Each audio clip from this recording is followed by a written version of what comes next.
The fact of the matter is that the German army was incredibly efficient, incredibly good at what it did, and it took a long time to finally beat them down.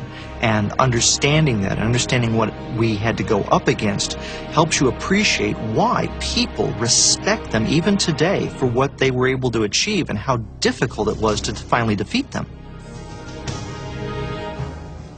But defeating the Germans meant adjusting to their new style of attack and to a new generation of advanced small arms.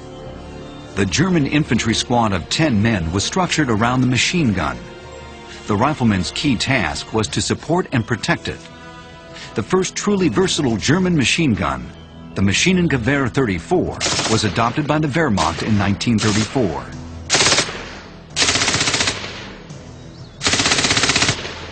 German weapons can be identified this way by the year they entered service. MG-34, machine gun accepted into service in 1934.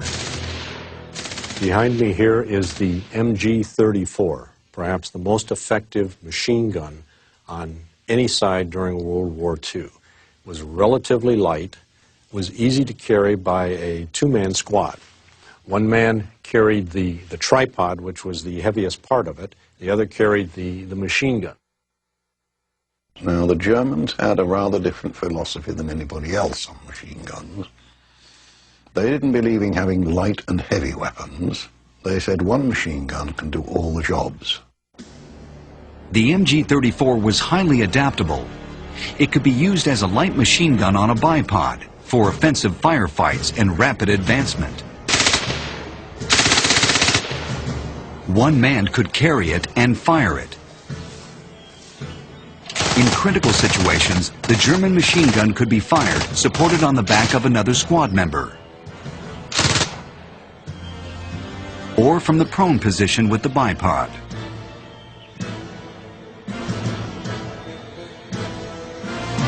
For maximum accuracy and efficiency, the MG-34 was mounted on a tripod with traverse and search mechanisms. In this mode, it was used as a heavy machine gun in defensive positions, or for sustained fire to protect advancing infantry. The weapon itself weighed 26.7 pounds. It was air-cooled and recoil-operated with a high cyclic rate of fire, about 800 rounds per minute. In fact, the MG-34 was set up so that it featured two modes of fire, one being single shot or semi-automatic fire, and one being fully automatic fire. It was possible to fire it semi-automatic. The MG-34 was clearly state-of-the-art, superior to all other machine guns of the time. Its manufacture was meticulous.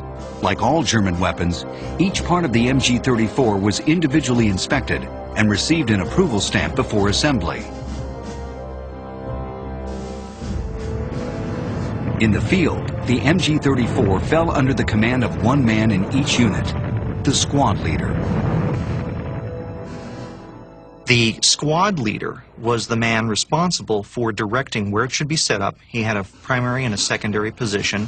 He determined where the best zones of fire would be, whether they're going to be on offensive or defensive mode. And then the other riflemen in the squad would either carry the ammunition or they would be set up to protect the flanks, in other words, so that the enemy couldn't get behind them.